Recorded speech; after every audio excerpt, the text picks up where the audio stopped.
My name is Andy Sinha. I'm 15 years old and I live in Kirkland. While researching, I found that the proposed House Bill 1022 plans to secure home down payments for veterans, firefighters, and law enforcement. What other plans do you have to support veterans and first responders in paying mortgage or rent? Great. Thanks, Andy. We have been doing quite a bit in that space and trying to get those folks that work in these key jobs to hopefully live in the towns where they're also working. So we have the Homes for Heroes program, which I think is the one that I can never remember bill numbers, but that's made it out of our committee and is now in the Capital Budget Committee to help, as you said, help with some down payment assistance for those workers in our communities. It's also expanded to some educators and some child care workers, because we know that those are the people that we really need to live in our community, both to build strong communities and also to make sure that people don't have to commute hours and hours to go to work.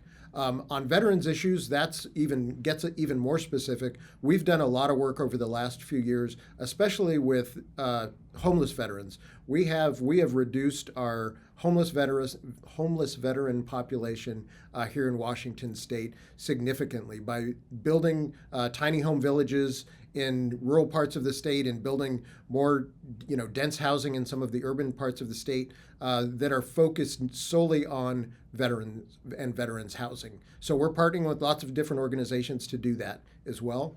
And then we're also looking at some issues around veterans, people that have served our country, and making sure that maybe they can get some property tax breaks. So if they're already in their home and their property taxes are going up, that maybe they can reduce that tax burden so they can stay in their home. So lots of little different levels and dials to turn and push.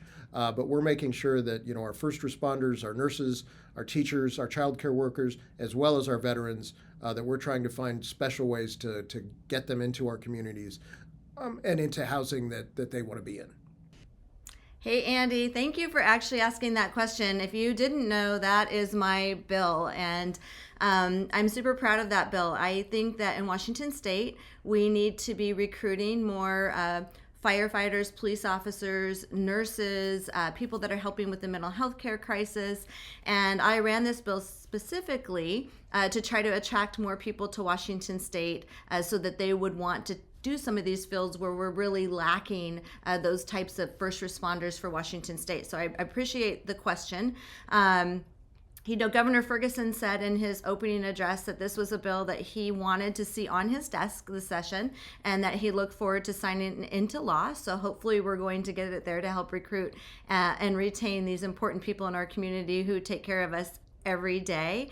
Additional work that's being done. I just have this bill right now, but I am a real estate agent by trade, so I do a lot of work, especially with veterans, working with their VA loan process, which is a 0% down payment assistance program through our federal government, which is a really great thing to look up if you guys haven't checked into that yet.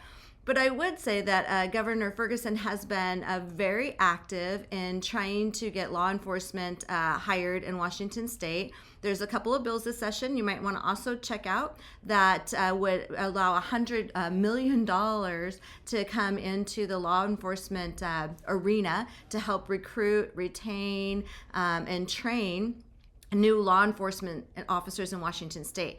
A statistic that you may not know is in the United States, Washington State ranks dead last. We're actually 51st because they include the District of Columbia and the number of police officers per capita in the United States. So why this bill is so important to me, the House Bill 1022, is to actually try to recruit and increase those numbers in Washington State so that our cities, counties, and towns can feel safer where they live.